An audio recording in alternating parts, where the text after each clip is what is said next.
Evander Holyfield is famous for his skills inside the boxing ring, as you know. But now the former heavyweight champion is tackling a different kind of fight. He's teamed up with a Canadian philanthropist to help Syrian refugees in Bulgaria.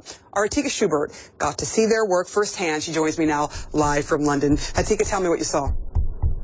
Yeah, there's not a lot of focus on Syrian refugees in Bulgaria, but there's quite a few. Almost 5,000, I believe, was the last estimate by the UNHCR. And in this case, Evander Holyfield went in with Yank, that philanthropist, to try and help some of the refugees inside the camp closest to the border. But what they found was not a welcome reception. Take a look.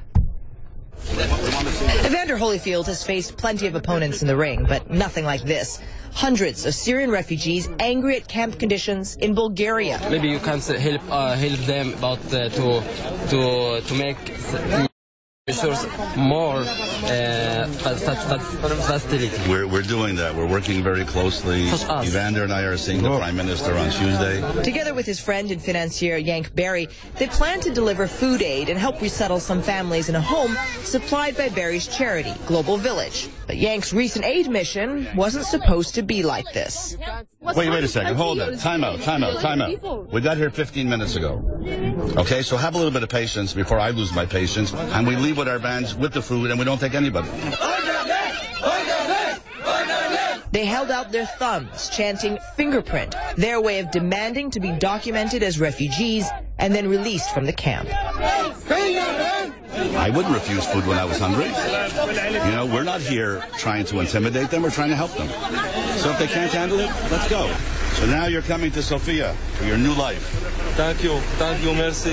So, a quick change of plans. They sneak two families out and meet them at a nearby gas station. Barry has offered to place them in a converted hotel with other Syrian refugees for up to a year. But he also has more ambitious plans. He told us he would be meeting Bashar Al-Assad within a few weeks. We know he's killed some of his own people, but so did Mubarak, so did Gaddafi, so did Saddam. Why do you think you might have more success than other people in reaching out to Assad?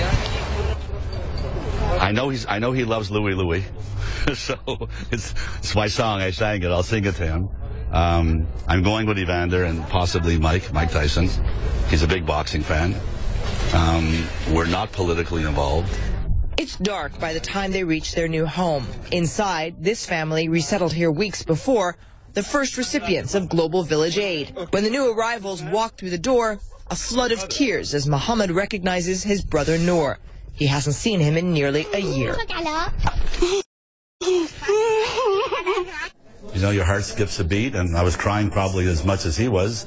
I saw Evander had a tear in his eye, and hard to make a guy like Evander have a tear in his eye. At some point in time when you leave this earth, they won't be asking me about how many championships I won. They said, what did you do for the least of them? And, I said, I can say this is what I was in Bulgaria. Barry says he is already looking for another hotel to house more refugees.